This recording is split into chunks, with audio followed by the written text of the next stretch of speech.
Welcome. My name's Neela. I'm the founder of Wondr. I've been a transformational facilitator and facilitator trainer for the last 11 years of my life. It is truly, for me, the most fulfilling work. I absolutely love and adore it. My work allows me to travel the world. It allows me to meet people like you everywhere I go. It really magnetizes the best people. So I love talking about it. And today, the intention of the session is that I give you an introduction into space holding. I want you to walk away with clarity on what it means and why it matters in this time. And I also want to give you a few crucial puzzle pieces on your own journey of becoming a leader that can hold impeccable space for people. It will serve you not only in your personal life, but also in your professional life. So no matter where you are and which community you're serving, everything that we'll share today will be incredibly helpful. Some of the information may be new, some of the information will be something you already know, and hopefully it will give you something to explore further. I also would love you to walk away feeling the same passion as I do for this work and understand how crucial space holding and creating spaces for constructive dialogue is in this time. I am convinced it is the leadership skill of this moment in time. I was saying that 3 years ago and not getting a lot of response to that, but I'm saying it now and I'm noticing in the field that everyone's like, yes. So that's really amazing. And I hope that I get to spark something in you as well. So just some housekeeping. It's going to be about an hour. Usually the masterclass takes an hour, and then I will give you an invitation if you want to delve further into this work, and then I'm going to go to Q&A. So if you have any questions or any scenarios you would like to run past me, please stay on the call. I will also share some circle templates for all of you amazing people that showed up live. So at the end of the 60 minutes, that's what will happen. I will send you the replay, so if you can only stay for 60 minutes, then you can watch the Q&A section another day this week, no problem. So let me share with you some things that will help me. Bear with me for one moment. All right, here we go. I am getting better at this. So this photo here that you see is me in a place in the Netherlands where I was facilitating a weekend. These people here are all for-purpose startup founders. And we spent a weekend together in the Netherlands. And the reason I chose this photo is that my work is incredibly diverse and it really has no boundaries when you learn how to facilitate spaces like this. I work with startups, I work with organizations, I run women's retreats, I run trainings, I work in deserts, I work by rivers, but also in boardrooms. And I love that about the work that I do. And I really, really encourage you to explore the possibility with me. So today, I'm going to take you through a few things. Here's the agenda. What does it mean to hold space?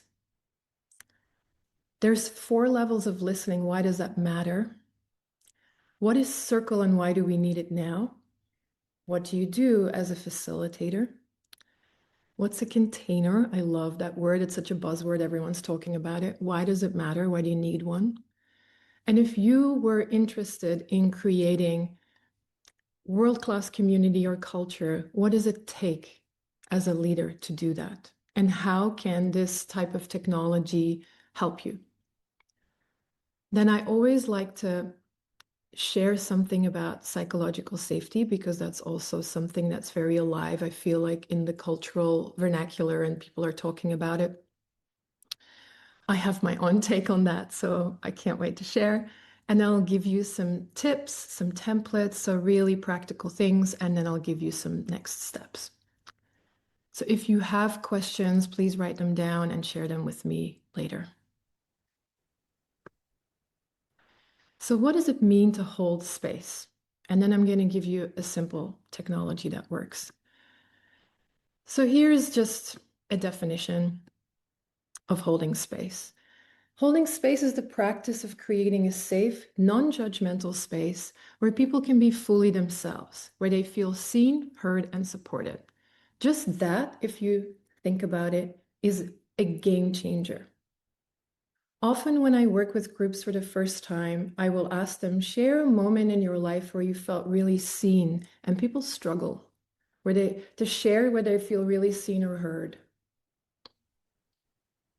So creating that for people is often so healing, just the simple act of creating a space where they feel heard.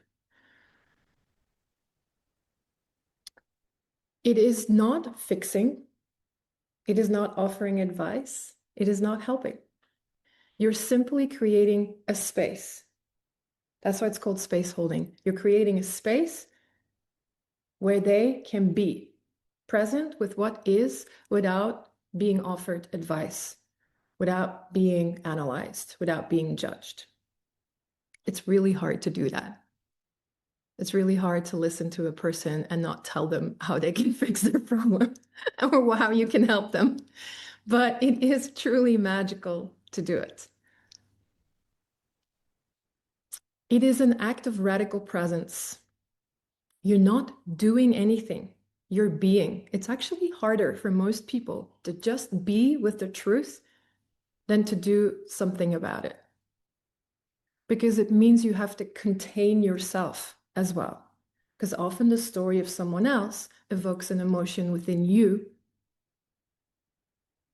and then you project onto the other person, or you tell them what you think is best. It doesn't always serve. When you hold space for people in this way, you're not controlling the conversation, you're just allowing. It's like creating a vessel for possibility. And when people feel like they're being heard, there's a safety that clicks in that will allow for them to be more vulnerable. And over time, in that relationship, whether it's with a group or with you and another person, it will increase the trust. And it will increase the system capacity between you. So the ability to hold bigger things without the vessel exploding or reacting.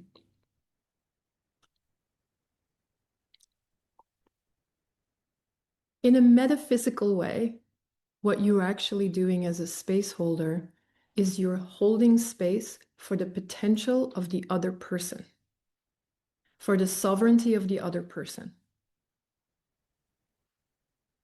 So imagine that the space that you create by simply being and holding their story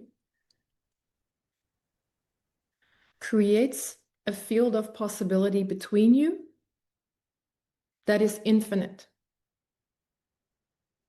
And here's why that matters. There are so many options and so many possibilities that when you, as the other person, would give them the solution or how to fix it, you only give them one option. And it's what's best for you, probably, maybe not for them even. Whereas when you create the space, you create the freedom and the opportunity for them to go through that process and to pick something out of the field that is best for them in that moment. It is a way richer experience. And then you're not rescuing anybody. They have a sovereign experience. I'm going to leave it there. All of these slides I could talk to for 3 hours. You will notice. But I'm going to go to the next one. This is a fun slide to think about. If there are 4 levels of listening, and this is some fun context to play with as we go deeper into this masterclass, there are 4 levels of listening. We are very used to number 1 and number 2. And in our professional lives, that's usually the depth that we will go to. The number one is downloading. So it means transactional conversation, listening, just to confirm what you already know. You know, it's those meetings that you have sometimes in corporates where people are just talking and you're like, what was this meeting about? Why were we here? And people aren't truly present. But sometimes that's good. It's just, you know, transactional. You have some information that I want to know, and we exchange, and that's it. Then the second one is factual listening. So again, I'm going to say in a work context, this would be like, okay, well, we're working on a project together. You have some data that's useful for me, and I need that data in order to do the next step in my project. That's factual listening. So I'm listening to you because I need a piece of information that you have. So I'm present, but only about that one thing. And then the third level of listening, this is where true connection happens, is where it becomes empathic. And typically what happens is in the first two, you're using a very small part of your brain. Just one little slice of pie here. But then the third one, what starts happening is someone is sharing, typically from their own experience. So they're sharing from their lived experience something. And at some point in their share or their story, you click in and there is an overlap. So maybe you also remember your grandma, or you've also been to Italy, or, you know, something in their story becomes an entry point for you. And that's where you start imagining yourself in their shoes. So the imaginative part in your brain lights up. And when that starts happening, you start having feelings about it. And it moves you. And that's where true connection begins.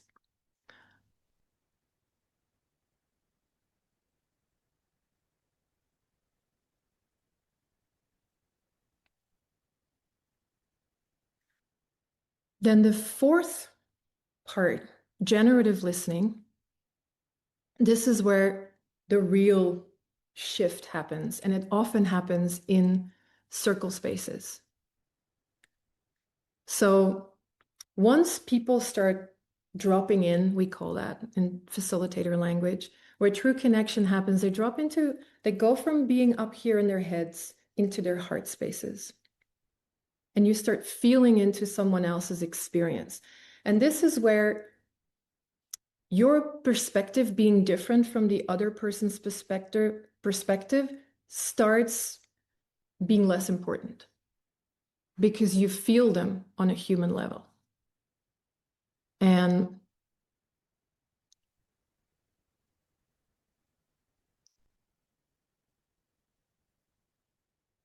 when you're generative listening, you're already in the connection. So a resonance is created in the heart space where people are in a field together and they're feeling each other and they're listening and they start leaning in like this. And that's where something happens that is hard to explain in words, but hopefully you have at some point experienced. But that's where the field between people starts forming and it has its own intelligence. It's kind of what I said when you're space holding and you're not inserting yourself in the conversation. What you're holding space for is the field of possibility that the other person can then move in and tap into in their own sovereignty. This is what happens with a group of people too. And you get there by creating that empathic space. So people drop from their heads into their hearts. True connection begins. You're listening to another person, not through your own lens, but at a deeper level. You actually energetically feel this in the room. You feel it as a drop. It's like, they're in. And from that place, that field starts creating. And that field has its own intelligence. You'll hear facilitators talk about the field a lot. And that's where transformation, innovation, imagination, healing happen like this. It's phenomenal. I always say it's the place where the past, the present, and the future can meet. And people have epiphanies, and it's fast. And they have those moments, those transmissions, something will drop in, and that will be the moment that everything changed for them. But it doesn't happen in level 1 or level 2. So a good facilitator creates spaces where the listening deepens. And Circle is the oldest technology that makes that possible. It's been around since the beginning of mankind. We have sat around campfires since we've been able to gather and shared stories. And there is a technology for that that is thousands of years old. And it works for a reason. And when we gather in that way, we cover all of those levels of listening. And we tap into that field of infinite possibility. So here's a definition of circle. It's an ancient, universal way of gathering where every voice matters. I love calling it technology, a technology. It works in every setting. It's universal. It's a practice of deep listening, mutual respect, and human connection. There is no hierarchy in a circle. Every voice matters.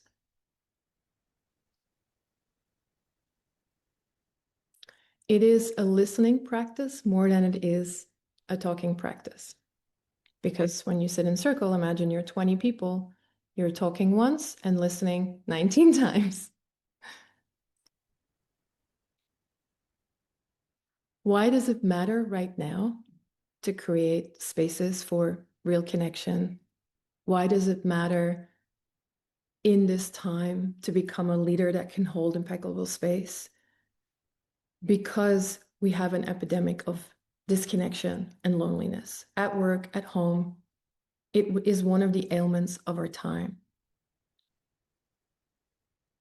We talk about connection a lot, but I don't see many people feeling truly connected, meaningful in a meaningful way. The other reason is that there's a lack of spaces for real imagination. And the problems of our time require that type of generative listening where we can be in a field of possibility together and really think of new ways to address what is right in front of us. And with this acceleration of AI and technology, the focus is going to be more and more around human genius, human becoming, human connection.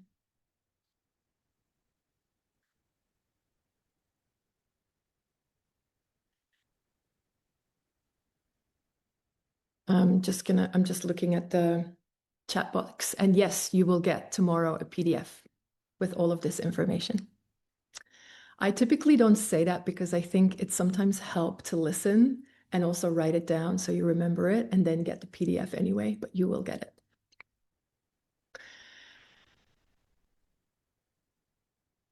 I also love to speak to my work and sometimes say Wondr is a place for human revelation, for visionary leadership, but also for cultural renaissance and for people who are passionate about regenerative work and contributing to nature and culture in a way that is truly necessary right now.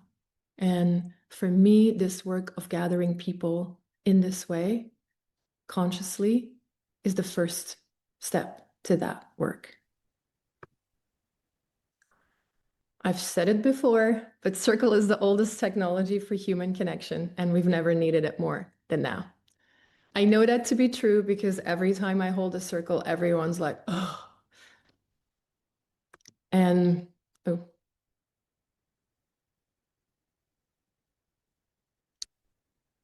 yeah, I'm super passionate about it, and I love spreading this work with the intention of making it mainstream. Wouldn't it be wonderful if we had this in schools and organizations and everywhere we go? Why do we need it? Authentic communication. I'm going to go through this really quickly because I feel like it's obvious by now. Authentic communication. People want to feel seen and heard, and they're not very often. Something I like to talk to a lot, especially because I work sometimes with and teenagers, and this happens to adults as well, but belonging is such a human need that we would rather belong to a group of people that is unhealthy for us than to not belong at all. And you see that a lot in children and in teenagers. And if we don't give them a better option of being part of generative communities where they feel seen and heard, and they are encouraged in their becoming and in exploring their genius and their service to their community, then they will end up in in communities that are actually unhealthy for them. It's the same for adults, really. Circles are incredible spaces for personal and group growth. And when people feel safe, they evolve. As a facilitator, what you're holding is this dance between belonging and becoming. I always imagine it as this figure eight. It's like they dance together. You're not creating a space that is so comfortable that people feel too comfortable, almost like they have to assimilate to belong to that group. You want to create a space where people can explore who they are and express themselves authentically without being judged, but also feel like they truly belong. So that in that circle or in that community or that culture, they are becoming more of themselves in service of that community, but they also feel like they really belong there. And that is the dance. Because if you just create belonging, then you're creating a cult. And there is the trick in that psychological safety. So you want people to feel safe, which is why you set a container, and we'll get to that. But you also don't want them to assimilate. You want to be in service of their becoming. We create incredible synergy and possibility, that field of infinite possibility. There is more creativity, more innovation. The options are endless. They are ideal spaces for personal and collective transformation. The magic of witnessing another person's story is not spoken of enough. We learn through experiencing things in life, but the second fastest way to learn things is by listening to another person's lived experience. You listen to another person's lived experience and you have an emotion. So you're in empathic listening, which you inevitably drop into in Circle. You are moved and therefore your body remembers. And then next time when you are faced with a similar situation, you know what to do.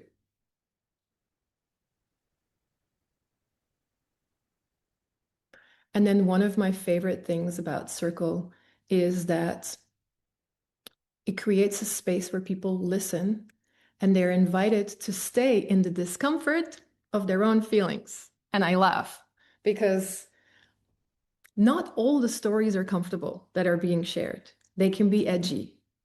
Everything is welcome. It's a come as you are party, I always say. And the beauty of that is that you learn to sit with the feelings of discomfort.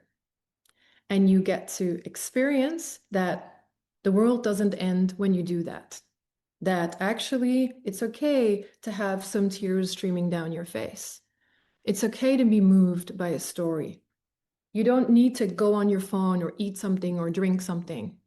It's okay to be with what is right in front of you. And by doing that, you increase your own system capacity over time to hold more.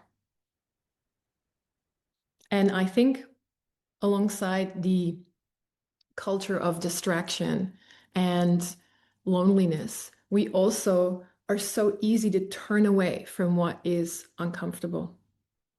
And this is such a simple technology for people to stay with what is.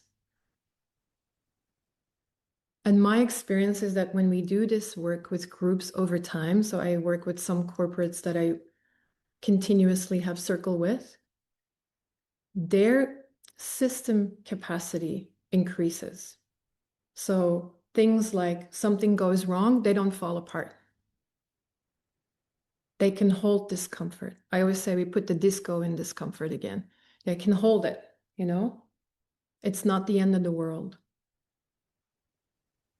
All right, I'm going to move on because, again, I'm getting passionate about the subject. So, what makes it different from a normal gathering? I think we've been through it, but it is facilitated. There is a facilitator in a circle who holds the conversation, the container, who shares the intentions and guides the conversation where needed. And here are the identifiers that are universal. One person speaks at a time and everyone listens. There is no crosstalk. So there is no someone's sharing a story and someone else going, oh my God, me too. That happened to me. Nope. One person at a time. It follows an order that is decided by the facilitator. Everyone else is invited to listen. There are clear intentions and agreements. That's one of the next slides. I'll share some of mine with you. Everyone is equally participating. There's no hierarchy. It follows an order that you decide as a facilitator. There's no advice, fixing, judging, analyzing. The beauty happens in the witnessing of the person speaking. It's truly phenomenal when someone speaks and they have 19 people witnessing their story. Often that is enough healing. The healing occurs simply through the act of being witnessed.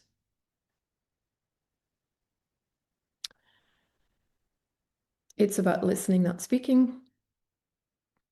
And then here's one of my favorite ones that I'm going to try and talk to in about 3 sentences and not half an hour. The field of the circle is sacred. There is this field of infinite possibility that's created.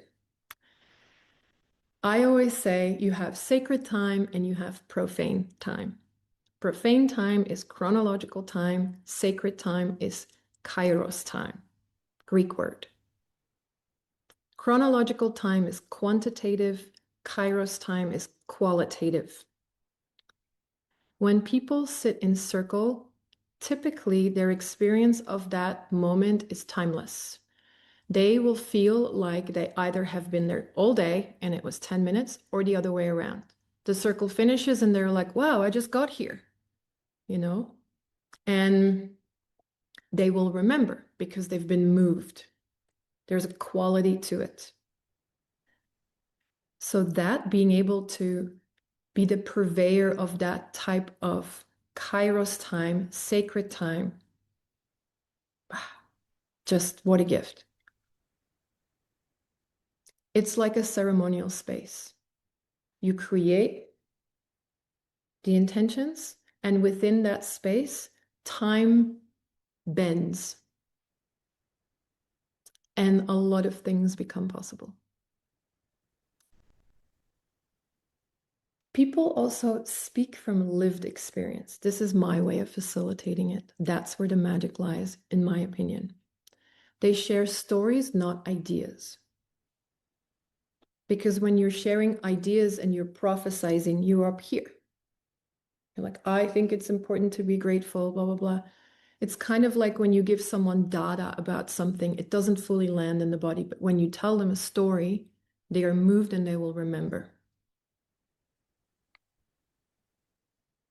And then finally, truth trumps greatness every time. So it is not about having the best story. It is not about being eloquent. It is about speaking what is true for you in the moment. And that is what feeds the field. And that is what creates the magic. That is what moves the people, et cetera, et cetera. So as a facilitator, you are setting all of the congruent conditions for those things to happen.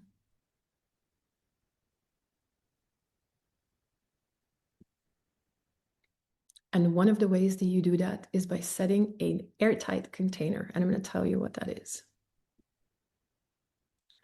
The container is exactly what it says it is. It's like a contained space and time.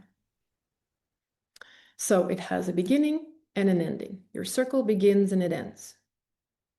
And within the beginning and the ending, you have a set of agreements that you will invite everyone to adhere to. And then your job as the facilitator is to ensure that those agreements are maintained throughout the entire time together. That is what it means to facilitate the field. You open, you close, you set the agreements for the container, and you maintain the agreements. And you guide the conversation by asking compelling questions. But the container agreements typically are these.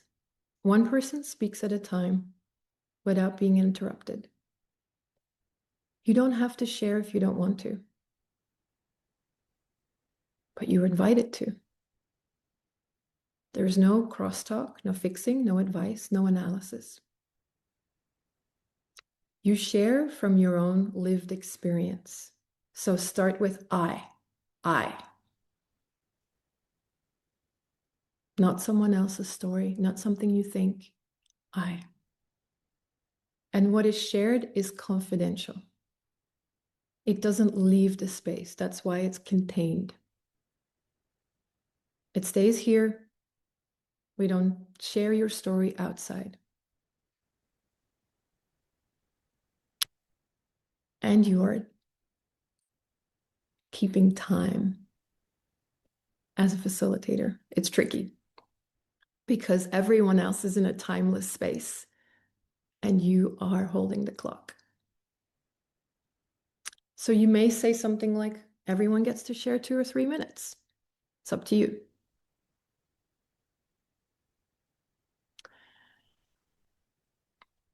This masterclass is about giving you the foundations of space holding and also kind of some context around why does it matter? Why is it important? I am going to give you an opportunity to how do you actually put this in practice? And if you want to become a leader or facilitator in your community and really adapt these practices to your own group of people, I will give you an opportunity on how you can do that at the end of the masterclass. But I wanted to give you this foundation so cognitively you understand.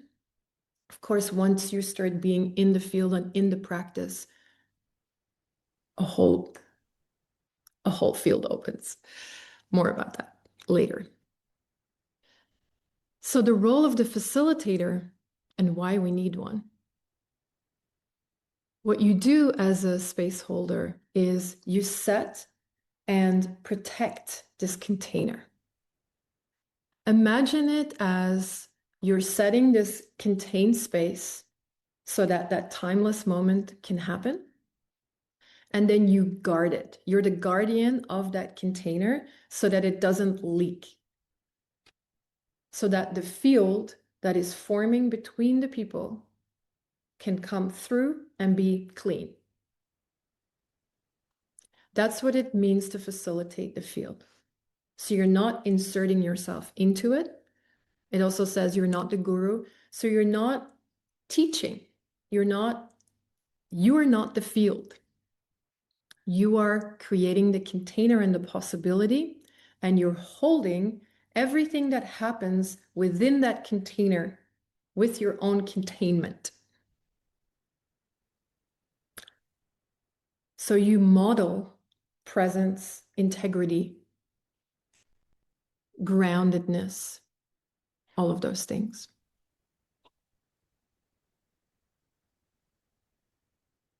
Because a lot of emotions may happen inside that container. And the role of the facilitator is to hold all of it without getting involved in it, or without changing it, I should say. Yeah. And you interrupt only when the agreements are being broken. So say when people start inserting themselves, or they start giving advice, or they start talking over other people, that's when you interrupt and you kind of clean the field again. So you are purveying the field of the magic and holding the possibility for the others so that they can step into their sovereignty and they can experience belonging and be invited into their becoming.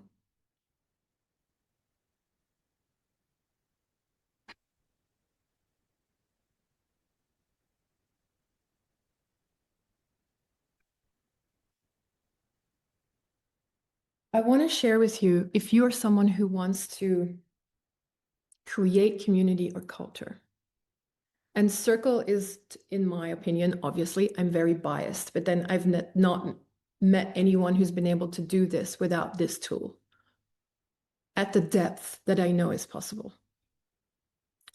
What are the main tenets of a strong community? A community that is regenerative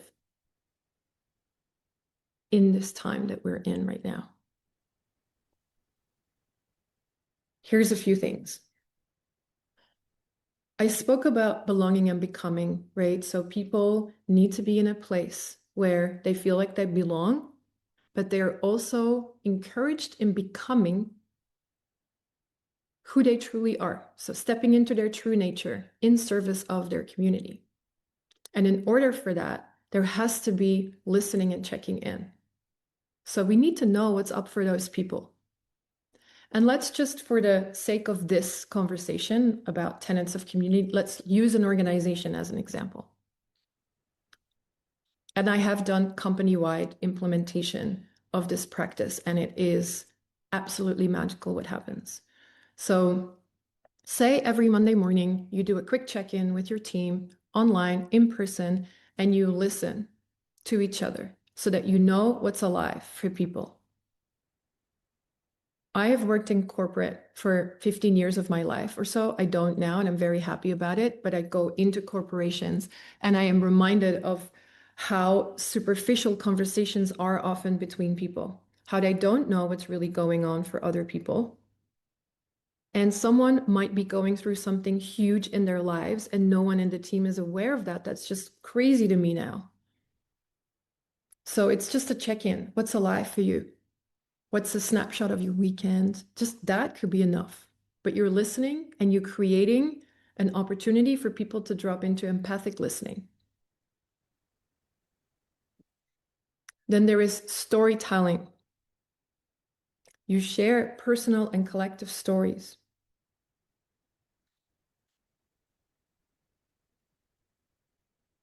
So people know who the other person is. You create bonds, you create that field between you. In an organization, for example, you could get a group of leaders together and be like, tell a story about a time you failed at something. And just from that, people get to learn from each other and they get to connect because they will be like, oh my God, I also started a business once and it failed. And there's connections that are formed really easily through that practice. And you get to create a wisdom sharing opportunity for them where people know what the other person's genius and experience is because it comes out in the story. We're smart. We all have the opportunity and capacity to listen to a story and distill exactly what we need from that story.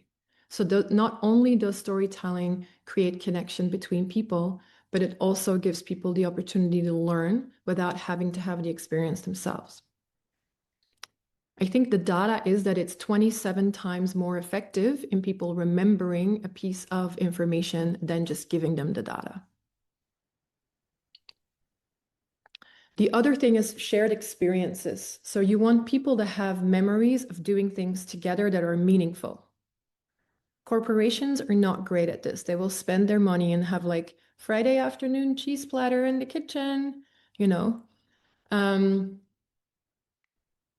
But this is like, how do you create an experience with a team that is meaningful? In a corporation, this could be a ritual. Every time we celebrate something, this is how we do it. And it's meaningful.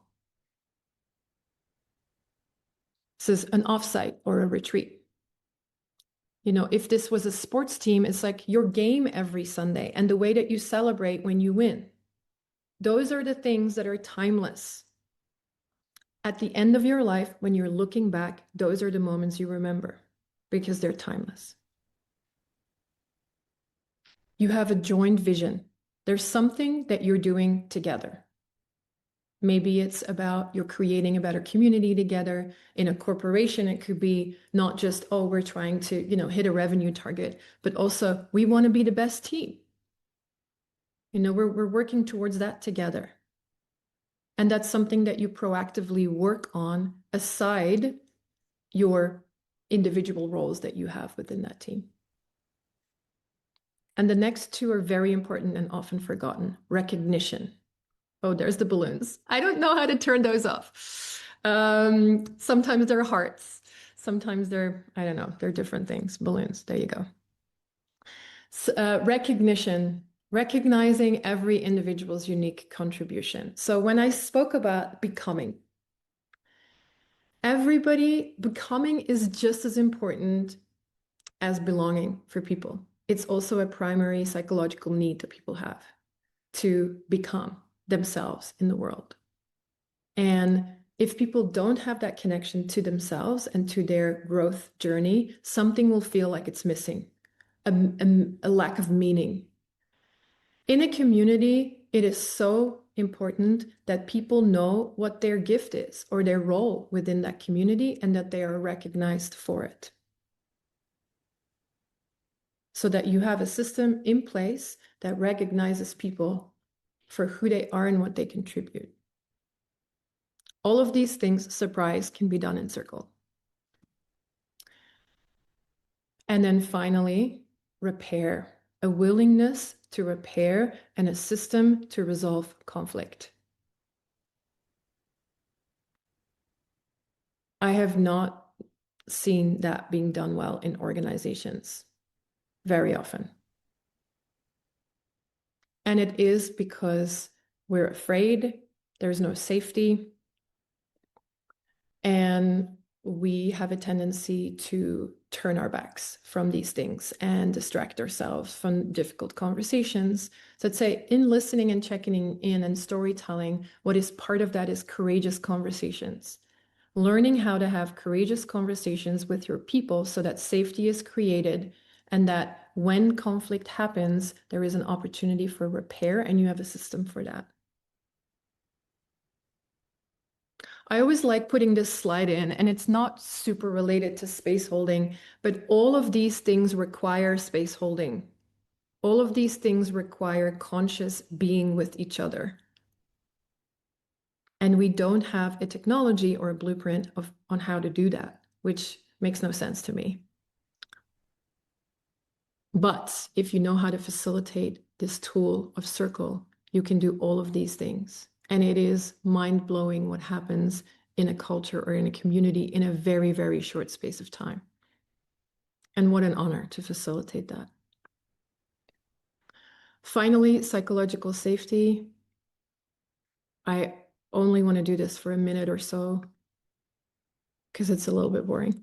But psychological safety, it's a buzzword and people ask me about it, so I talk to it. But it is a shared belief held by members of a team that it's okay to take risks, express their ideas and concerns, speak up with questions, and admit mistakes, all without fear of negative consequences or retribution, I would say. Is that a word? Yes. So it is this creation of this I would say, enhanced system where people feel that they're not going to be ostracized or judged when something goes wrong, or they show up and they're not having the best day, or when they speak the truth. Actually, this is an important one. And the reason why organizations get this wrong often is that they think that it means being nice or eliminating all the risks. And it doesn't. When you try so hard to make everyone feel comfortable, there's actually less safety. There has to be an opportunity for people to share different perspectives. Let's say one of the things I didn't share in the beginning when I was talking about why does this work matter in this time so much is that there is increased polarization as well. And we don't have spaces where we can listen to people who have different perspectives. Or we're just not doing that. We're just polarizing. And it is incredibly helpful when you start coming together in this way and you drop into level 3 of listening and it becomes empathic. That kind of disappears because you meet at a human level from then on. And things look entirely different than they do when you're scrolling on your phone. So you're not making people super comfortable. You're stretching their capacity to listen to things that are potentially different from what they're used to. What you are creating is a safe space that has agreements. So they're not interrupted, so they're not judged. So there is a system within they can express themselves, and it's confidential, et cetera, et cetera, et cetera.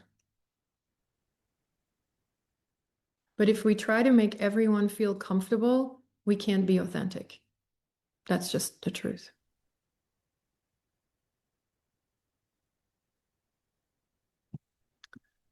Okay, spoke about this longer than I wanted to, but I'm moving on. If you have questions about this, then you can ask them at the Q&A. So I'm going to give you a little template. I want to share, though, that it is really hard to put this into practice if you just have the template and the foundational and the context that I just gave you. So bear with me. I highly recommend that if you want to be someone that facilitates transformational spaces for people, that you have proper training, that you learn about being trauma informed and being culturally sensitive and all of the things. If, however, you want to give this a go with your sports team or your family around the dinner table or your team at work, please do. And you can using this template. So I just wanted to preface that. The flow of a good circle is this, and you will get this in your PDF. So the container is there's an opening and a closing. So if you look at the template, there's a welcome and an opening, like the door opens to the container, and then it closes again at the end. A way to get people through the door is to do a grounding practice with them, because we want to kind of take them from being up here in their heads and like dropping them into the body so they drop easier into that empathic state. And a way to bridge that gap is by doing a grounding, which could be a somatic practice, some breath work, some shaking. It could be a short meditation, whatever feels good for the group of people that you are with. Then you share, you welcome them, you say, the intention, like I did, the intention for this gathering is blah, blah, blah. My name is. You share the container agreements. One person speaks at a time. Is confidential. You don't have to share if you don't want to. Please speak from your own lived experience. I will be guiding this conversation. I will be timekeeping. Occasionally, if people are not keeping to the agreements, I will interject. Is everyone okay with this? I usually ask, is everyone okay with this? Can I see hands? Hands. Okay. And that makes it easier for you to then maintain those agreements because they've given you their okay. Then there's a check-in. Who are you? What's your name? Where'd you come from? What's alive for you today? What'd you notice? It's the present moment. People check in, they put their energy in. Something about right now. What's alive? And then there is the stories or the shares. So this is, you craft the questions that are aligned with what the group needs that you are serving. In the Circle Facilitator training that I'll tell you about, this is a whole module because you read the field and you read the group, and based on what their needs are, you craft questions.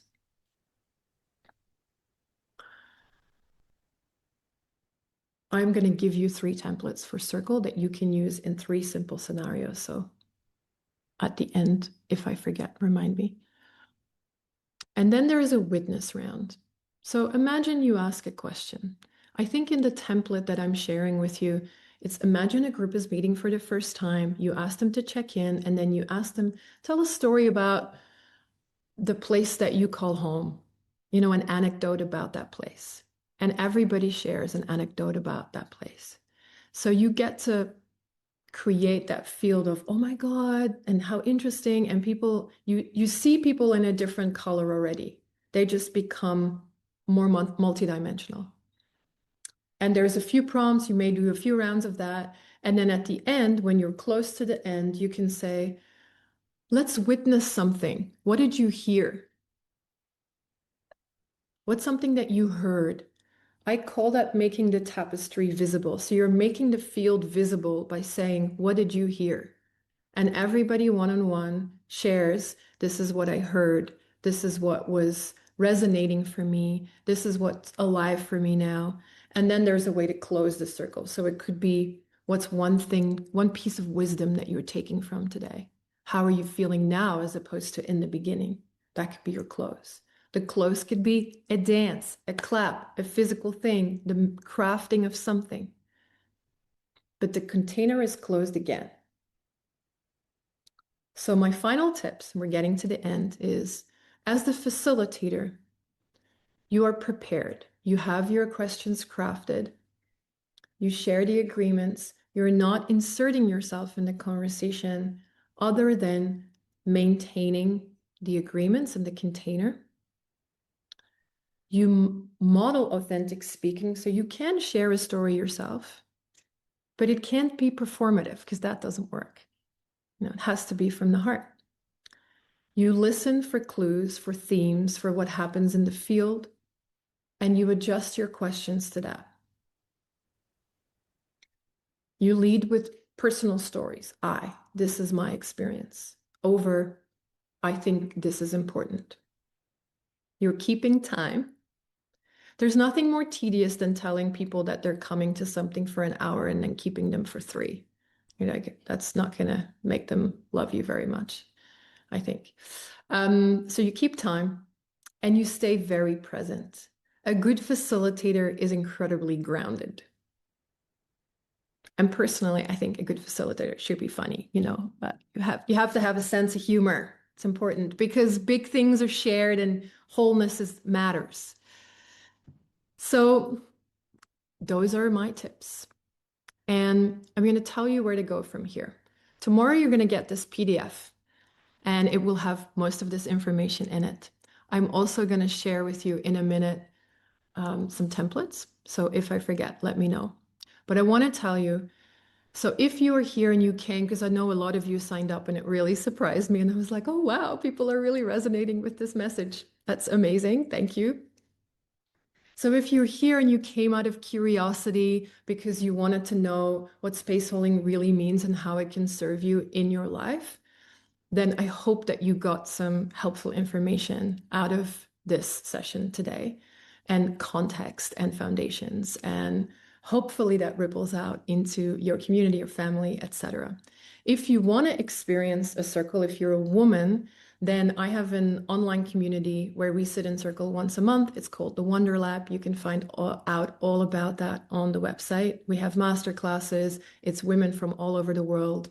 I also run retreats for women. They are in Australia though, so for some of those in South Africa, a bit far, but still I highly recommend joining one day.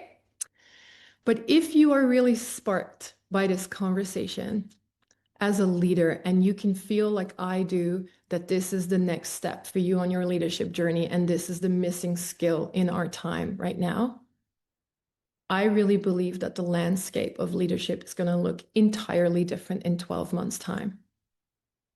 And if you also feel like this is the thing that's going to be the thing, and it really is, I can already tell because I have a wait list of work that I can't even tend to, then I want to invite you into the Circle Facilitator Training. I've designed it for people who also feel like they are ready to step into their leadership as space holders. They are ready to create transformational spaces for people. That are those moments where people come and they're like, wow, that was, I don't have words. That was the moment that everything changed. That want to create regenerative cultures and communities. And the way that the training is different, so we've had this introduction now, which gave you the foundations and the context. But in the training, you really get to do it. And you get to be in the experience of what it is to read the field, all of the unseen and unspoken things, and move with it and respond to it in a way that serves your people. It is a leadership training.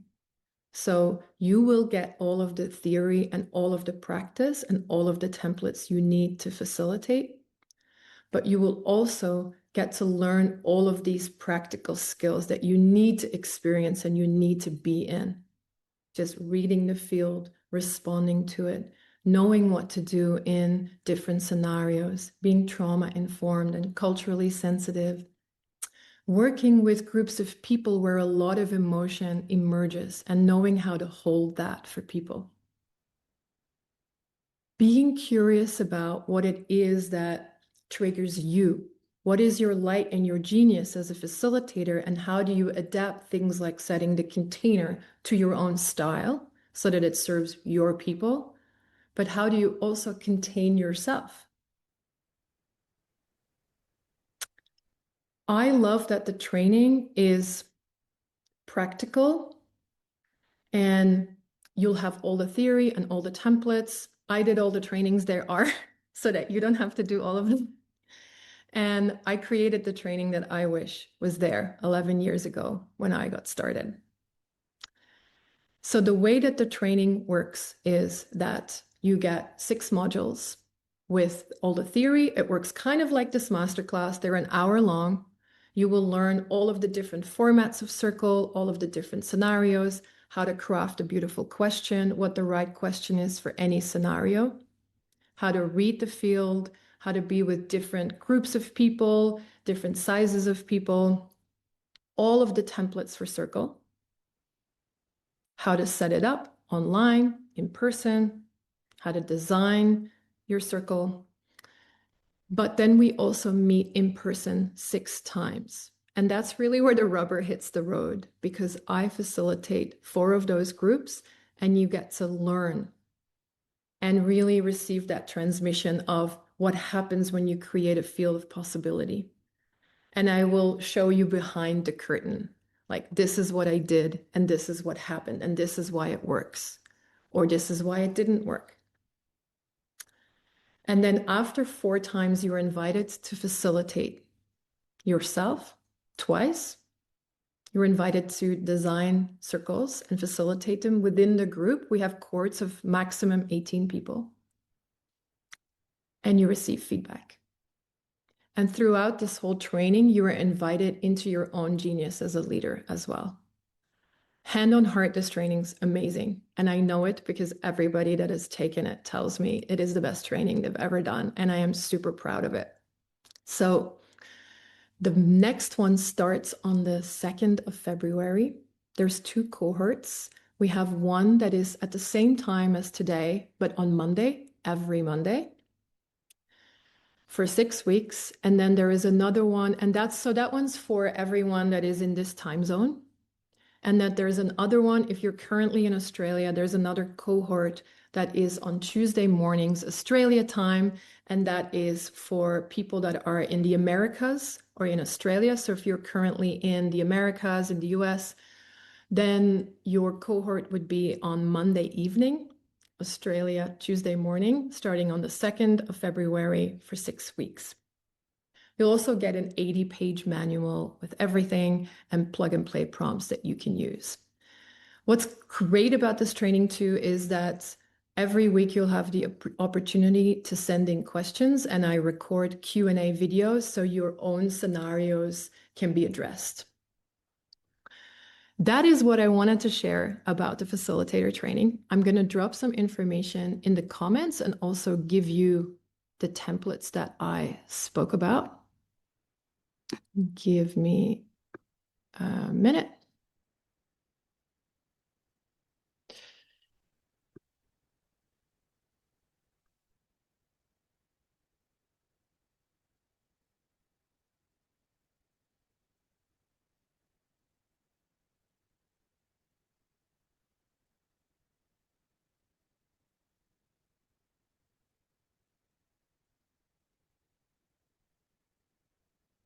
All right, here we go. So you can find the link to the training.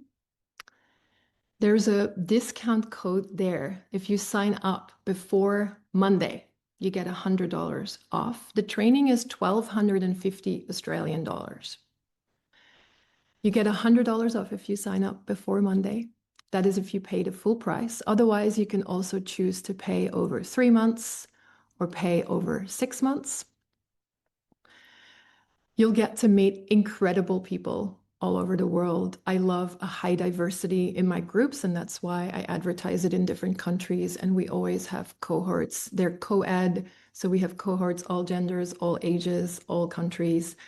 And because I've been doing this training now for 3.5 years, I see the results of the training. And like that photo that was just on the slide, all of those people, actually everyone in that photo is a professional facilitator now, which is pretty cool. That was 3 years ago.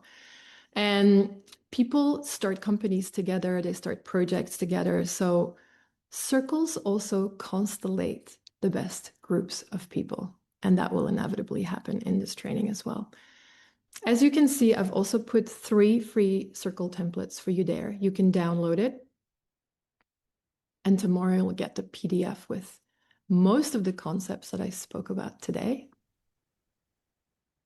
And I think that is me done. And I'm going to have a look. I got carried away. What time is it? 8:07. I'm going to have a look and see if there's any questions. And if you have any questions, you can either, let me go on. Wow, I'm glad I didn't see you all the time. That would have been very nerve-wracking. If you have any questions, you can go off mute or share them in the comments, and then I'm happy to answer them. Wow, there's a lot. Oh, wait. Have I not shared the links? There they are. Oh, thank you for being so patient, waiting for me. There it is. Okay, here are some questions. Thank you, thank you, thank you.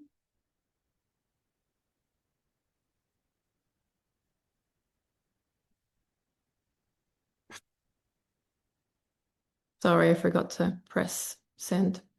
There you go. Okay, a question.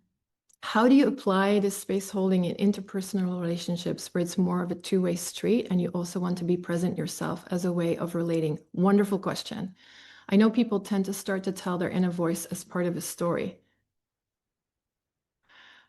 You can actually facilitate it the way that we just did. So I think sometimes in a conversation, I have done this so many times. In the training, we teach you how to do it because the circle between two people is called a dyad, so D-Y-A-D, but you create that same container. So you would say as a facilitator, these are the agreements. Can we both agree that we let the person finish and they speak from the heart? And then when they are finished, instead of saying, this is what it's like for me, you mirror them. So that's a beautiful practice. So what you then set up is you say, what I heard you say is. So instead of then making it about you, the other person listens to the story of the experience of the other and is invited to share back. What I heard you say is that you feel this and this and this. What I heard you say is blah, blah, blah, blah, blah. And then when that is complete, the other person can respond. And when that is complete, you can flip it and the other person can share. So that is a beautiful way to set up a dyad like that, where one person shares lived experience and then the other person mirrors. And you try to steer clear from having one person's experience diluted by then responding with your experience. That's kind of the way you set up that container. I'm going to go to the next question. How do you create trust when people don't trust each other to be open and share? Great question. Typically, you start very light with the circle. And you start with, for example, that template that I shared, the first one is pretty light on. But for some people, that will be as deep as they've ever related to someone else. So it will start with the setting of the container. The container in itself already creates a lot of safety. Just by saying people will listen to you, something happens in your nervous system that relaxes. So by setting a good container, by you being very grounded as a facilitator, and then by asking for people to check in and putting their energy in. And it can be very light. So the first question in a new group can simply be, what's your name? Where did you come from today? And what's something you noticed? So it doesn't feel personal. Once you've done a few rounds of sort of gentle ice-breaking questions, you can feel the drop-in happen. You can feel people go from 2 to 3. It's a drop. The resonance starts happening, and then you can go deeper. I always share that it's kind of like a bag of popcorn that you put in the microwave. People start popping. Some of them pop really soon. They're like, and then they all start popping. And then there's a few kernels at the bottom that are like, I don't want to, you know. And it's okay. It's okay. You don't have to force anything. And often, I think what I had to learn, so I've been doing this for 10 years and I facilitated thousands of these. It's been my full-time job for a long time. And I think in the beginning of my journey, I was so committed to getting everyone to that point where they're like so in it, you know, and like it was like when people cried, I was like, yeah, they cried, you know. And and then one of my mentors was like, I don't think that's the right barometer to have. You know, it's actually about, you know, connection, and that looks different for people. So you're actually projecting your own desire or experience onto other people, and you shouldn't do that. So now when I teach people, it's not up to us to judge how, we don't know how safe they feel or where they're at. It's just up to us to create the container and to maintain it and create the field of possibility. And what they take out of it is up to them. It's the sovereign space. But I can promise you that very often people take things from the field that are different than what you think. I've had people who've come to circles and they would come again and again and again and not share, ever. And I'd be like, what is with that person that comes every time and doesn't want to say anything? And then would send me an email a year later saying that practice changed my life. It's changed all of my relationships, my family, my everything, because I just had to learn how to listen, you know? So you don't know what someone's experience is. And part of being a good facilitator is being able to hold your own uncertainty and withholding from projecting what feels good to you onto other people, or what you think is a good experience. But just trusting that the field has its own intelligence. And if you hold it well and you respond well and you maintain the container, then the thing that needs to emerge will emerge, and people will get the wisdom and the experience that they need from it. I feel like I may have gotten sidetracked on that question, but I'm going to read the next one. Thank you for your nice feedback. Is it possible? Wait, I'm going to see. Question. Ooh, there's a lot of questions. It's great. A question. Thank you. How would you guide a facilitator who is concerned about oversharing but still wants to be vulnerable? Oh, that is the most beautiful question. Oh, okay. My answer to that is, I'm going to hold my talking piece, is that when you share from the heart, you share and you tap into what's true for you in the moment, then that is the truth. And that is what serves the group. So I fully believe that as the facilitator, you are the vessel and the hollow bone for what needs to move through, and you're simply holding the container for those people. You are not projecting onto it, you're not forcing. And if you can get in connection with yourself, your own body, then the thing that is true will make itself known. And so I sometimes, when I'm going to share, I always hold a talking piece and I will take a breath and make sure that I am very in my body and tune in, and then I will share the thing that is true for me in that moment. Of course, that's a practice. We practice that in the training to listen to the field and that which comes through. But I would say trust. It's a practice of learning to trust the emergence and what is true for you in that moment and speak to it. A question about doing this online. Is there any specific difference between online and offline format? Yes, many. We talk about this in the training a lot too, but the main ones are that and I do believe that online you can create connection and a field just as much as you can offline. There's just a few differences, which are that when you're online with people, you have to be a little bit more aware of what the order is going to be and be very clear about that. And it's easier when you sit in a circle and you're just like, you're first and then we go around.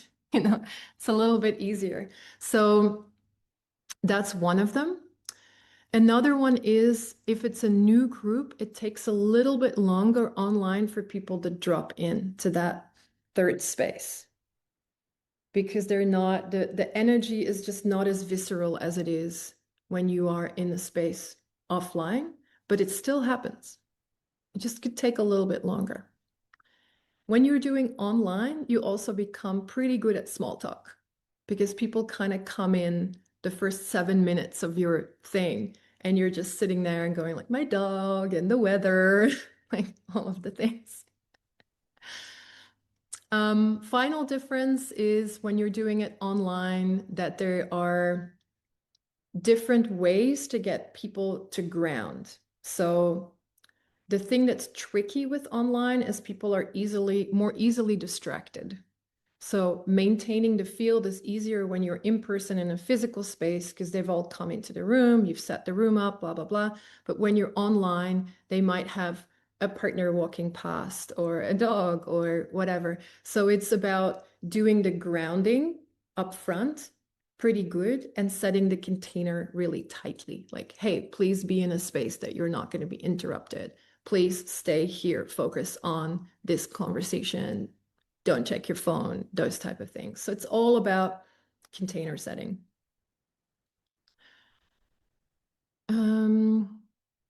Do you have any pre-circle rituals for yourself? Yes, I love a good boogie.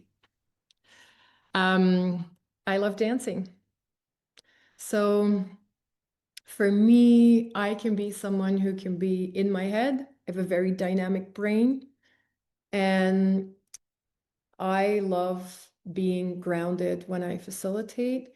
And so things that work for me, and I would encourage you to find your own thing that gets you in that very present, grounded way. But what works for me is either shaking or dancing or breathing.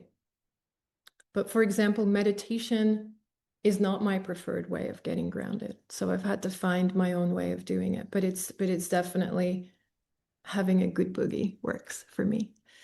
And I set an intention. It's really sacred space for me. It's like ceremony. So I always speak to the field, and I speak my intention out. My intention for this time today is that people get this out of it, that they feel connected, that they feel safe, that they are inspired, whatever it is. When I do it in a physical space, I often walk around every chair and speak to every chair. But I think what's important with facilitation, like anything in life, with any leadership piece, is that you make it your own. I don't think there is one way that is the right way for everyone. I think we're all unique individuals, and we're all becoming the leader that with our own unique gifts, and it's up to us to kind of excavate what those things are. So I would highly recommend going on that exploration as a leader of like, what are the things that I need in order to be of service. Some of that will be in the training because I love going on that exploration of what's your genius and how can you adapt your style of facilitating to what is, the people that you want to magnetize, etc. Okay, I'm going to take two more questions. I could do this all day, let me tell you. I love it. Thank you for being so curious about this. How do you frame a circle to potential group members? I believe I understand this question. I don't. I mean, I don't, for example, when I work with corporations, I don't open the session and saying, we're sitting in circle today. I don't. I just say, we're going to have a conversation today. The intention of this meeting or this gathering is this. I want us to explore this or that, or I want us to create a vision, or I want us to be imagining what the future could look like, or I want to build connection. Here is some agreements that we're going to all adhere to. Is everyone okay with that? And I set the container, but I don't frame it as a circle. When I market this to, or when I started marketing, because I don't do that now, but when I started marketing this work to organizations, in the beginning, I would say, I'm a circle facilitator. And they were like, oh, weird. And then I realized that if I didn't say it, and I just spoke to what the outcome was, that everyone actually really wants this. And now I have a wait list. I can't do all the work because I want to do the training. But every organization wants this right now. They just don't know what it's called. So I don't say I'm a circle facilitator because they don't know yet that that's what they need. But what they need is safety, connection, spaces for visioning and imagination and all of those things. Thank you. Thank you. If people are from, okay, the question is, if people are from different contexts, how do you facilitate confidentially? Oh, yeah. So basically, this question is, how do you assure confidentiality? You can't. But what I typically do when I have a new group of people is that I take longer to set the container. So maybe the first time I meet a group, my container setting might be 15 or 20 minutes. Like I take that very seriously. And then when I continue to meet with the same group of people, I will remind them of it. And over time, it becomes easier and they just know the agreements. But I take a long time, and I might say something like, the difference between this being life-changing or profane or normal is that this is confidential. So I ask of you that you honor these agreements and you're not that one person that ruins it for everybody. And it's important. And can you make that commitment? Do you want to be that person? It's the same with when I facilitate a retreat, for example. the thing with circle is that the field constellates in a way that you cannot make up. It is people meet for a reason, they come together, and the field is dependent on everyone being 100% in and committed and true and authentic.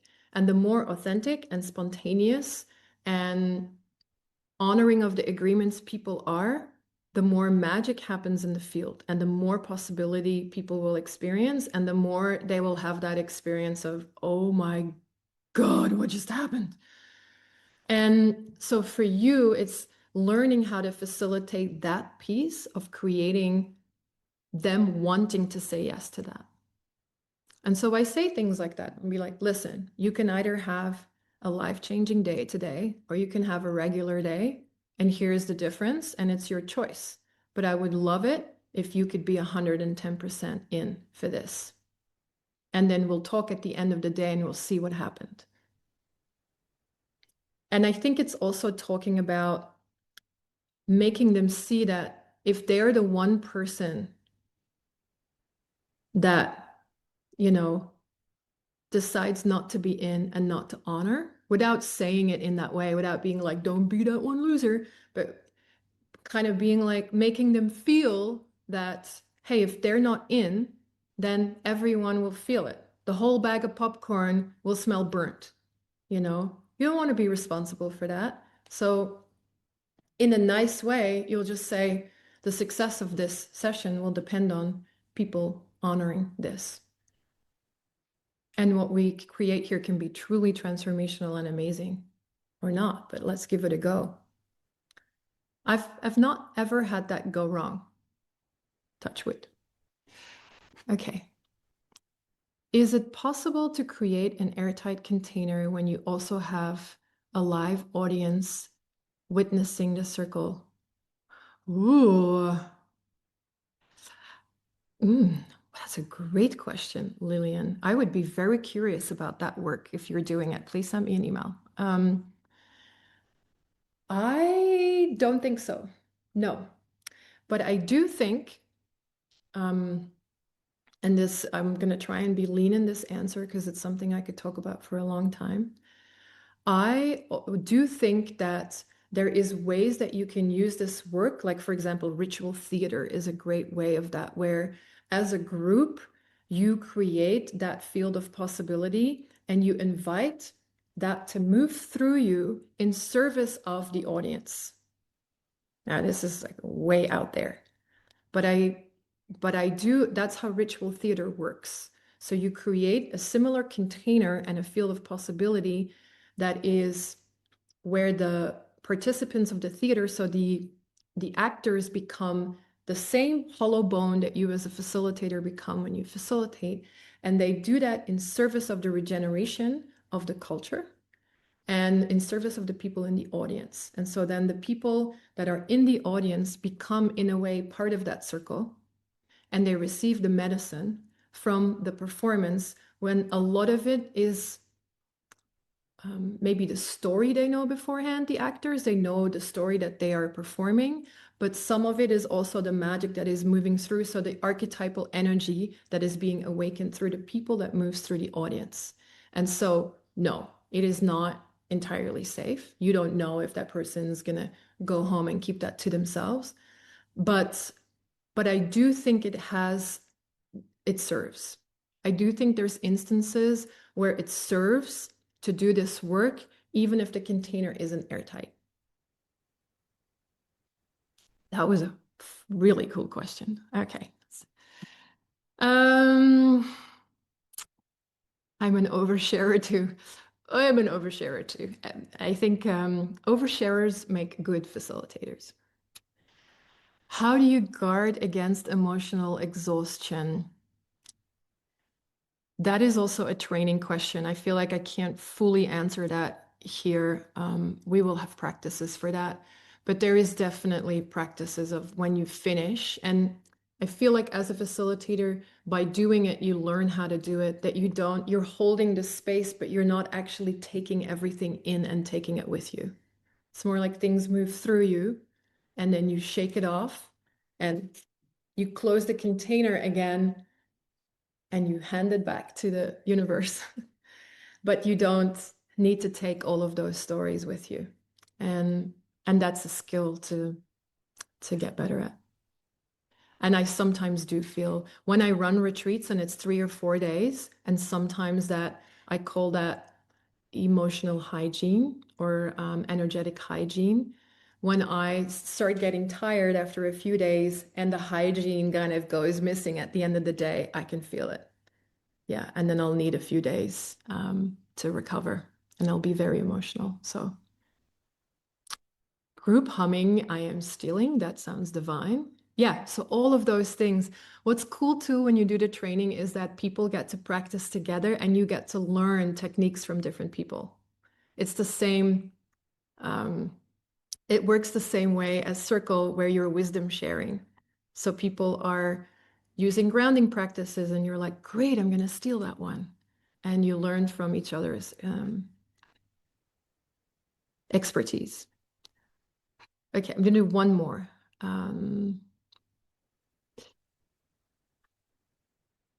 Yes, I will email the code. It's also in the, let me just put it here again. There it is.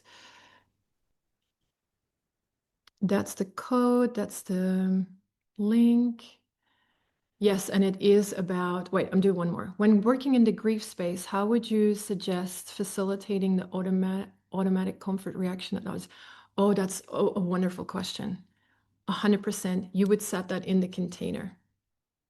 This is a great, great, great, great question. So when you work in the grief space, what you don't want is every time someone shares something for someone to go and hug them and give them, because then it actually interrupts the experience of the person. And you don't want that. We do a whole piece on trauma in the training, but what I have found is that trauma is actually an incomplete loop of something. You haven't completed something in a healthy way and it got stuck in that place. And often by people simply sharing the story and it leaving their body for the first time, the loop is completed. It's really, really, really phenomenal. But what you cannot have is for people to interrupt the story by going and hugging the person, because then it gets interrupted again. So you tell them beforehand that this is a sovereign space, and it's really important that people, when they are sharing, they're allowed to complete their story, and we do not interrupt them with words or with gestures. So what I have is a box of tissues that I just slide to the person and they get it. But yes, it's really important. So it's all about container setting. And I'm going to open the door for my dog because she's having a moment. Okay. And I'm back. That was the last question. So yeah, it's a part of container setting. And that is something that you, by practicing, get more versed in. Just doing it over and over again. And you will do it wrong a few times, and that's okay because you're learning and it's an authentic space. But thank you for being here. Did this feel like a timeless place? Yeah, was an hour. Thank you, thank you, thank you. It's always my pleasure to speak to the thing that I am most passionate about. Thank you for giving me your time, for showing up, for being here, for listening, for being so generous with your questions. I love that so many people came from so many different countries. If there's any way that I can support, please reach out. You have my email. I will send out the replay with the PDF, and that will have most of the things that I shared today. And please join the training if you feel super sparked by this conversation. I love meeting new people in new countries. I love watching this field of people grow and watching you go out in your communities and become acupuncture points for epic things. And yeah, let's do this great work together. Thank you. Thank you.